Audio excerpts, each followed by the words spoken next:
Hindus மட்டும்தான் தன்னுடைய ரிலீஜனில் நம்பிக்கை இல்லாமல் 10,000 நொட்டாங்க சொல்கிறான். எவ்வளவு ரிலாக்ஸேஷன்! நம்ம சனாதன தர்மத்தில் இல்லாத ரிலாக்ஸேஷன் உலகத்தில் எங்கேயும் கிடையாது. ஆனால் இந்த முட்டா பசங்க அத்தனை பேர் சனாதன தர்மத்தில் கேள்வி கேட்குறான். யாரு இந்த கோபம் ரொம்ப அதிகமாக இருக்கா? இதில் ஒரு சின்ன உப கேள்வி நான் கேட்குறேன். இப்போ அந்த ஆகார நியமத்திலே ஏகாதசிக்கு பட்னி இருந்துட்டு துவாதசி அன்னைக்கு காத்தால பாராயணம் பண்றதை பத்தி சொல்லியிருக்கு. இப்போ இந்த காலத்துல அந்த 6 மணிக்கெல்லாம் எழுந்து ஆற்றுல தளிகை பண்ணி சாப்பிட்டுட்டு வேலைக்கு போறது இதெல்லாம் வந்து பாசிபிளா, முடியுமா? இந்த காலம்ன்றது கல்பிச்சது யாரு? அதே ஹியூமன் நீங்க தானே. அதுனா அந்த காலம், அதுனா இந்த காலம். இந்த காலத்தை இப்படி ரீஜெனரேட் பண்ணது யார்? நாம தானே. உத்தியோகத்துக்காக எதை வேணா பரித்தியாகம் பண்ணலாம். சந்தியானம் பண்ணனா உத்தியோகம் பண்ணால் சந்தியானம் பண்ண வேண்டாம். உத்தியோகமான நெத்திக்கிட்டுக்க வேண்டாம். உத்தியோகமான பெருமாள் திருவாரம் பண்ண வேணாம். உத்தியோகமான எங்கே வேணால் போய் சாப்பிடலாம். லௌகிகான்னு பேர் வச்சுருந்தா என்ன வேணால் பண்ணலாம். இது எல்லாத்தையும் நாம தானே சமாதானம் பண்ணுறோம். சரி, நீ பண்ணிக்கிறியோ இல்லையோ பண்ணிட்டு போ. அதையும் பண்ணணும் அதையும் பண்ணணும் கேட்கல. பண்ணுறதுக்கு நாங்கள் ரெடியாக இருக்கோம். யார் பண்ண முடியுமோ அவ்வளோ பண்ண முடியும். சரி, என்னுடைய பாடியை எப்படி ட்ரெயின் பண்ணணும் அப்படின்னு எங்கள் பூர்வர்கள் எனக்கு உபதேசம் பண்ணிருக்கா. நான் ட்ரெயின் பண்ணுறேன். முதல் நாள் ஏகாதசனிக்கு சுத்தோபவாசம் இருக்க முடிஞ்ச என்னால் மறுநாள் காலத்தில் 6:30 மணிக்கு அன்றைக்கி துவாதசி, அல்ப துவாதசி 6:30 மணிக்கு சாப்பிட்றேன்னா 6:30 மணிக்கு சாப்பிட முடியும். என்னுடையதான ஸ்டமக் அதை அக்செப்ட் பண்ணிக்கும். பட் லௌகிகான்றதான பேரில் காலத்துலேருந்து காஃபி சாப்பிட்டே ஆகணும், அப்புறம் டிஃபன் சாப்பிட்டே ஆகணும். சரி, நான் யாரையும் கேலி பண்ணல, யாரையும் தப்பு சொல்ல. பட் லௌகிகர்கள் வைதிகத்தை கேலி பண்ணுறதை என்னால் பொறுத்துக்க முடியாது. கரெக்ட், கண்டிப்பா. அந்த வைதிகம் அப்படின்றது தனி செக்டோ தனி காஸ்டோ இல்லை. நம்முடைய ஹெல்த்தி வெல்த்தி லிவிங் கோசரம் நம்ம பெரியவா கொடுத்த prescription. If you don't believe on that prescription, go ahead. அது ஒன் சௌகரியம். ஆனால் இதே அப்படி இருக்கு, அதையே பண்ண முடியாது. ஏன் பண்ண முடியாது? பண்ணுறேன். இப்போ நான் I am the living example. என்ன மாதிரி 10,000 பேர் இருக்கா லிவிங் எக்ஸாம்பிள்.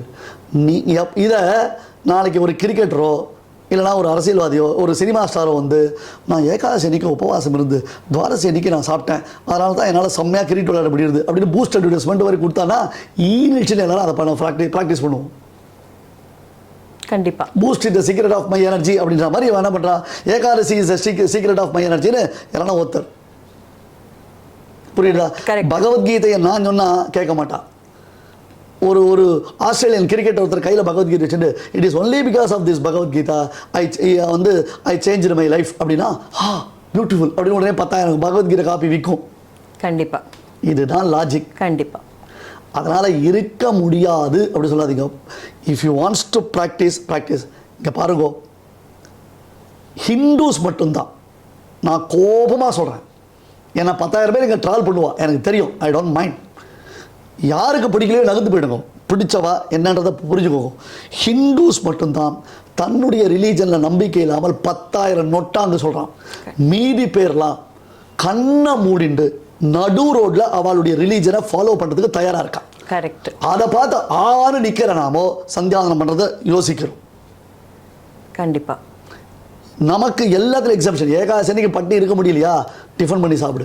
முழு அரிசி சாப்பிடாத. எவ்வளவு ரிலாக்ஸேஷன்! நம்ம சனாதன தர்மத்தில் இல்லாத ரிலாக்ஸேஷன் உலகத்தில் எங்கேயும் கிடையாது. ஆனால் இந்த முட்டா பசங்க அத்தனை பேர் சனாதன தர்மத்தை தான் கேள்வி கேட்குறான். யாரு? சனாதன தர்மம்ன்ற பேரில் இருக்கிறவன் தான். கரெக்ட். மற்றவர்கள்லாம் மற்ற ரிலீஜன் நான் அவளை பார்த்து பெருமைப்படுறேன். ஏன்னா சரியோ தப்போ எங்கள் மதம் இது, எங்கள் ரிலீஜன் இது, எங்களுக்குன்னு ஒரு பிரின்சிபல், ஒரு ஃபிலாசபி இப்படி தான் அப்படின்றத கண்ணை மூடின பிளைண்டாக ஃபாலோ பண்ணுறான். அவளுக்கு இருக்கிற ஒரு தைரியம், அவளுக்கு இருக்கிற ஒரு தன்னம்பிக்கை, அவளுக்கு இருக்கிறதான அந்த மதத்தின் மீதான ஆழ்ந்த அபரிமிதமான நம்பிக்கை சனாதனிகளுக்கு இல்லை. அவள் தான் இதை எப்படி பண்ண முடியும், அதை எப்படி பண்ண முடியும், இதை நாங்கள் எப்படி கொடுக்குறது, அப்படியே கொடுக்குறது. ட்ரெயினில் போனால் சந்தியானம் பண்ண முடியாதா? ட்ரெயினில் போனால் சாப்பிடாம ஹைஜீன் அங்கே பாரு. ட்ரெயினில் போனால் சந்தியானம் பண்ண முடியாது. நான் வெளில போனால் நான் எப்படி பண்ணுறது? என்ன கேள்வி இது? பண்ணணும்னு இருந்தால் பண்ணணும், பண்ண முடியாதுன்னா don't ask any question, you go ahead. Doctor என்ன சொல்லுவான்? இது நான் உனக்கு கொடுத்துருக்கக்கூடியதான ப்ரிஸ்கிரிப்ஷன், ஃபாலோ பண்ணால் நீ ஆரோக்கியமாக இருப்ப. இல்லைனா எனக்கு என்ன வந்தது? அடுத்த பேஷண்ட் எனக்கு வர போகிறேன், நான் வந்து சம்பாதிச்சுன்னு போகிறேன். உனக்கு நல்லதுக்கு சொல்கிறேன், கேட்க மாட்டேன்னா கேட்க மாட்டேன். ஏன் இந்த கோபம் ரொம்ப அதிகமாக இருக்கா? இல்லை, நீங்கள் சொல்கிறது ரொம்ப வாஸ்தவம். ஏன்னா இது இன்றைய நடைமுறைக்கு இந்த ஒரு கோபம் எல்லா சனாதனிகளுக்கும் வரணும் அப்படின்றது நான் டெஃபினட்டாக ஒத்துப்பேன். கோபம் வரணுன்றத காட்டிலும் யோசிக்கணும்னு சொல்லிருக்கோம். எல்லாரும் யோசிக்கணும். இதில் என்னுடைய ஆதங்கம் இதில் எங்கன்றது புரிஞ்சுக்கணும். அதுதான் விஷயம். அடுத்தது நம்ம வந்து மகாபாரதத்தை பஞ்சமோ வேதம் அப்படின்னு சொல்கிறோம். ஏன்னா அதில் வந்து பகவத்கீதை இருக்குது, விஷ்ணு சஹஸ்ரநாமம் இருக்குது, விதுர நீதி இருக்குது, யக்ஷப்பிரஷ்னம் இருக்குது. அதாவது வாழ்க்கைக்கு தேவையான அத்தனை விஷயங்களும் அதில் இருக்கிறது.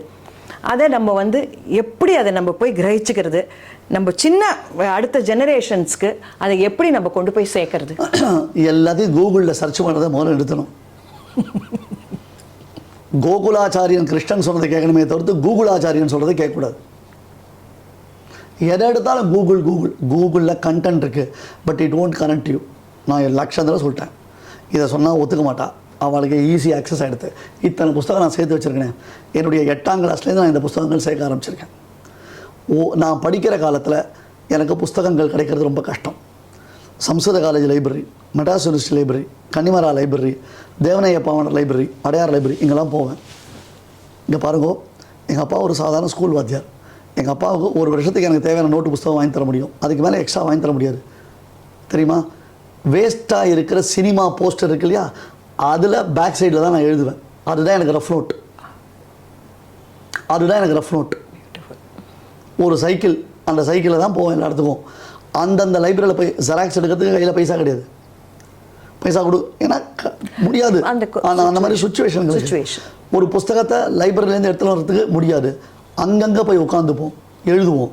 அப்படித்தான் சம்பாதிச்சோம் புஸ்தகத்தை. அப்போல்லாம் லெஸ்ட்டில் பிளாட்ஃபார்மில் அந்த ஒரு தாடிக்காரருடைய கடை இருக்கும் லெஸ்ஸில். அந்த கடையில் நிறைய புஸ்தகங்கள், ஏன்னா அது செகண்ட் ஹேண்டு புஸ்தகம், அது இன்னும் சீப்பாக கிடைக்கும். 30 ரூபா ஒரு புஸ்தகம்னா அங்கே 3 ரூபாய்க்கு வாங்கலாம். 2 வருஷம் கழிச்சு 3 வருஷம் கழிச்சு கண்கொத்தி பாம்பு மாதிரி அங்கே இருப்பேன். சம்ஸ்கிருத காலேஜ்லையோ விவேகானந்தா காலேஜிலோ படிக்கச்சே பஸ்ஸுக்கு காத்துட்டுருக்கச்சே அந்த லைப்ரரியில் அந்த ரோடு பிளாட்ஃபார்ம் கடையில் தான் என்னுடைய டைம் ஸ்பெண்ட் பண்ணுவேன். புஸ்தகம் சம்பாதிப்பேன். இன்றைக்கி தேடல் ஈஸியாக எடுத்து புஸ்தகம் ஈஸியாக கிடச்சிடுது, ஆனால் குவாலிட்டி போயிடுது. மகாபாரதமோ இதிகாசங்களோ புராணங்களோ எல்லாமே நம்முடைய வாழ்க்கைக்காக சொல்லப்பட்ட விஷயங்கள். அதை பெரியோர்கள் மூலமாகத்தான் நம்ம முறையாக கற்றுக்கணும். வெறும் ஸ்டோரி டெல்லிங் இல்லை. வெறும் ஸ்டோரி டெல்லிங் கான்செப்டாக அதை பார்க்காதீங்கோ. அதனுடைய கான்செப்டுவலைசேஷன், அதை எப்படி நம்ம உள்ளுக்குள்ளே இருக்கிற கான்செப்ட். திருதராஷ்டிரன்னா அதனுடைய நேச்சர் என்ன, துரியோதரனா அவருடைய நேச்சர் என்ன, பீமசேனா அவருடைய கேரக்டர் என்ன, விதுரன் அப்படின்றதான ஒரு மகாத்மாவை எப்படி டெபிக்ட் பண்ணிருக்கார் வியாசர் அப்படின்றத புரிஞ்சுக்கணும். ஏன் தெரியுமா? வியாசரே மகாபாரதத்தில் 8800 ஸ்லோகத்தில் நாட்டு போட்டு வச்சிருக்கார். அவிழ்க்க முடியாத முடிச்சு. என்னுடைய பாரத ரகசியம் புஸ்தகத்தில் அதை எழுதியிருக்கேன். பாரத ரகசியம்னு ஒரு புஸ்தகம், அதில் எழுதியிருக்கேன். அதில் அவர் சொல்கிறார், இது ஏன் இப்படி பண்ணியிருக்கேன்னா, இது பெரியோர்களிடத்தில் போய் கேட்டாலாம் தெரியும். இவாளா புஸ்தகத்தை பார்த்துலாம் தெரிஞ்சுக்கூடாது. அகம் வேத்மி சுகோ வேத்தி சஞ்சயோ வேத்திவானவா. எனக்கு தெரியும், என் பிள்ளை சுகபிரம்மத்துக்கு நான் சொல்லி வச்சுருக்கேன்.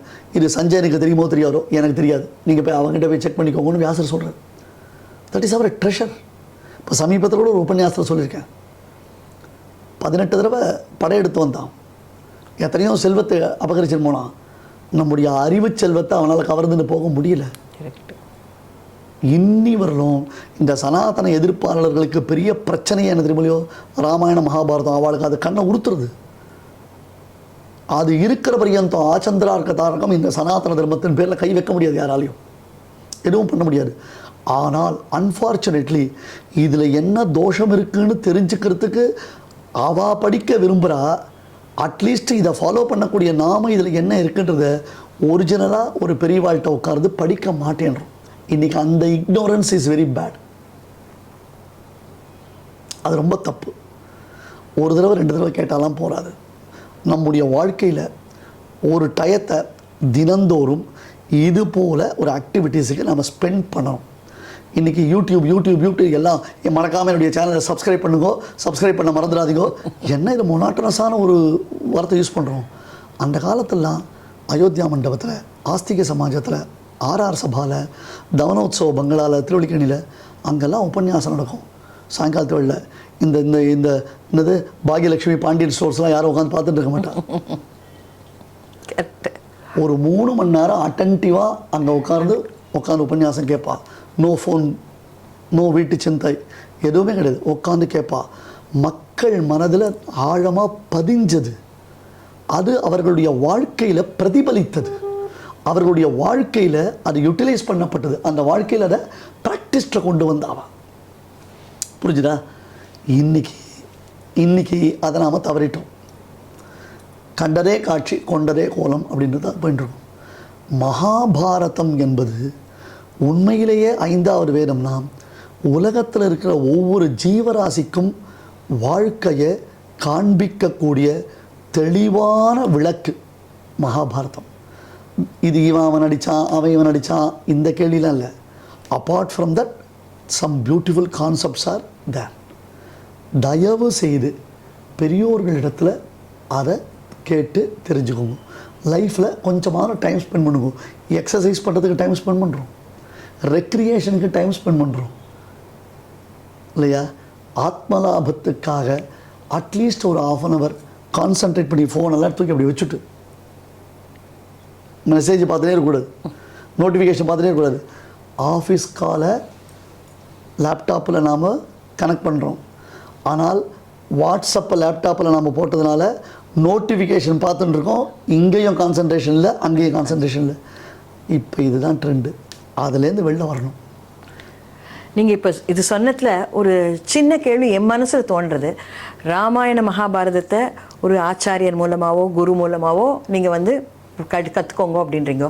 நம்ம குழந்தைகளுக்கெல்லாம் அதை சொல்லிக் கொடுக்கணும்னு நான் விரும்புகிறேன். ஏன்னா இந்த காலத்து குழந்தைகளுக்கு அது தெரிஞ்சு இருக்கணும். அது எப்படி நம்ம பாஸ் ஆன் பண்ணுறது? ரொம்ப சிம்பிள். முதல்ல இந்த காலத்து பெரியோர்கள் அதை ஒழுங்காக தெரிஞ்சுக்கணும். இதான் ஆன்சர். முதல்ல இந்த காலத்து பெரியோர்கள் அதை ஒழுங்காக தெரிஞ்சாதான் இந்த காலத்து குழந்தைகள் ஜென்சிக்கு அவளால் ஒழுங்காக கொண்டு போய் அதை சேர்க்க முடியும். அவளே என்ன பண்ணுறா, குழந்தைகிட்ட இருந்தால் ஃபோனில் இருக்க அனிமேஷன் படம் ராமாயணம் பாருன்னு கொடுத்துட்றான்.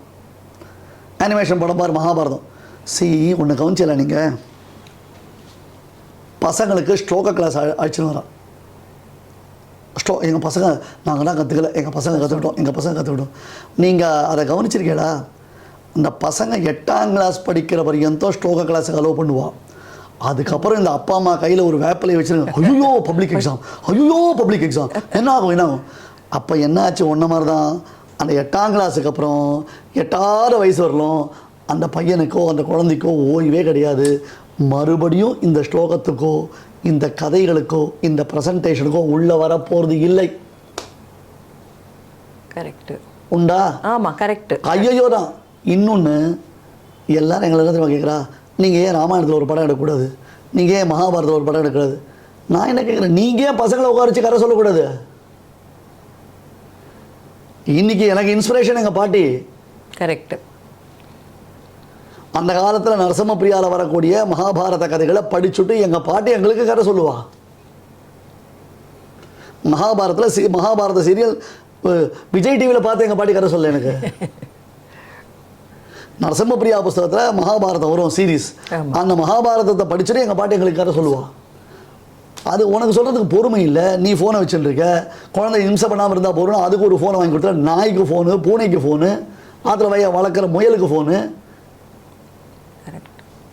இங்கே பாருங்க, நான் முதல்ல சொன்ன மாதிரி தான், ஒரு 40-45 வருஷமாக இல்லை ஒரு 60 வருஷமாக ஒரு ஜெனரேஷன் இதை கற்றுக்காமையே போயிடுது. முதல்ல அவள் கற்றுக்கணும். ஒன்றும் இல்லை, ஒரு குழந்தைய டான்ஸு கிளாஸு பாட்டு கிளாஸு அழைச்சிட்டு வந்து விட்டாள்னா அப்பா அம்மா என்ன பண்ணுறா தெரியுமா? வெயிட் பண்ணுறா. ஒரு 10 நாள் வாசலில் வெயிட் பண்ணுவாள். 11ஆவது நாள், மிஸ் நானும் உள்ளே வந்து உட்காந்துக்கிறேன், நானும் கற்றுக்கிறேன். ஏன்னா அந்த டயத்தை தே வாண்ட்ஸ் டு ஸ்பெண்ட். இதே ஸ்லோகமோ இல்லை சத் சங்கமோ அந்த குழந்தைய கொண்டு வந்து விடுற அப்பா அம்மா கார் எடுத்து அவள் வெளில போயிடுவாள். 1 hour கழிச்சு தான் வருவாள். அந்த பக்கமே உட்கார மாட்டான். இதுதான் நாம் பண்ணுற தப்பு. First let them learn. இந்த குழந்தைகளுக்கு நாம் என்ன பண்ணணும்னா, நமக்கு தெரிஞ்சாதான் அவளை உட்கார வச்சு சொல்ல முடியும். அப்பா அம்மாவுடைய டைரக்டான ஒரு என்ன சொல்கிறது, அவள் வாயிலேருந்து வரக்கூடிய வார்த்தைக்கு இருக்கிற வேல்யூ 1000 சினிமா எடுத்தாலும் வராது. ஸோ சினிமா எடுக்கிறீங்க, அனிமேஷன் படம் இருக்குது, அமர் சித்திர கதா இருக்குது, ஏஐயில் வந்து புதுசாக ராமாயணத்தை சொல்லு, மகாபாரதம் சொல்லு, நாங்கள்லாம் சொல்கிறோம். இப்போ கண்டாவதாரமே எடுத்துக்கோங்க. தேசிகர் கதையை சொல்லி கொடுத்தாதான், தேசிகர் கதையை சொல்லி கொடுத்தா பற்றியா நான் சொன்னல கதையில் அதுதான் அந்த சீனில் வந்திருக்கு பார் அப்படின்னு காமிச்சு எக்ஸ்பிளைன் பண்ண முடியும். இவாளுக்கும் தலையும் புரியல வாழும் புரியல, அந்த குழந்தைக்கும் தலையும் புரியல வாழும் புரியலன்னா எப்படி இருக்கும்? ஸோ முதல்ல ராமாயண மகாபாரதம் பசங்களுக்கு சொல்லி கொடுக்கணும்னா பெரியவா கற்றுக்கணும். அவளை முதல்ல கற்றுக்க வைக்கும். இதுதான் வழி. இனிமேல் நீங்கள் என்ன பண்ணுங்க, பெரியவாளுக்கு சொல்லி தத்துக்கு என்ன வழின்னு கேளுங்க. கரெக்ட். நவ் த குட்டி பசங்கள்ஸ் are very sharp, very smart. So இதெல்லாம் நம்ம ஏஜ்லாம் அதெல்லாம் தத்தி. Correct. They observe very strong. அதெல்லாம் ஈஸியாக பண்ணுறான், வெரி குயிக். அடுத்தது வந்து இப்போ சனாதன தர்மத்தில், அதாவது வேதம் கூறியபடி நித்திய கர்மாக்கள்லாம் சிலது இருக்குது, அனுஷ்டானம் பண்ணணும் அப்படின்றதுலாம் இருக்குது. அதை இந்த காலத்துக்கு தகுந்தபடி நம்ம எப்படி பண்ணணும், ஏன்னா இந்த ஜெனரேஷனுக்கு நீங்கள் கொஞ்சம் அதை சொல்லி கொடுத்தேன்னாக்கா அது கொஞ்சம் உபயோகமாக இருக்கும் எல்லாருக்கும்.